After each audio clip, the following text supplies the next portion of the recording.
ادبی forum Sharjah کے زیر اہتمام ایک شام فرت عباس شاہ کے نام۔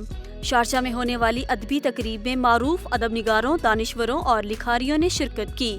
تقریب میں اردو کی پہلی ادبی تنقید تھیوری پر گفتگو اور محفل نصائرہ بھی ہوئی۔ کتاب کے حوالے سے نامور شاعر فرت عباس شاہ کا کہنا تھا کہ کتاب سے دوری زندگی سے دوری ہے۔ کتاب پڑھنے اور کتاب سے دوستی وقت کی اہم ضرورت ہے۔ کتاب سے بڑا نہ کوئی استاد ہے اور نہ سہیلی ہے کوئی، یہ آپ کی تنہائی کی ساتھی ہے۔ کتاب سے دوری سے مراد ہے زندگی سے دوری۔ اگر آپ کتاب سے دور ہو گئے تو سمجھے زندگی سے، دنیا جہان سے دور ہو گئے۔ اس لیے کتاب سے دوستی کیجیے، کتاب کو ساتھ رکھیے، پڑھیے اور اس کو اپنے اندر آباد کیجیے۔ ادبی تقریب میں معروف شعراء نے اپنا کلام سنایا۔ تقریب کے منتظمین خالد چودھری اور ڈاکٹر رمینہ ظفر نے مہمانوں میں تحائف پیش کیے۔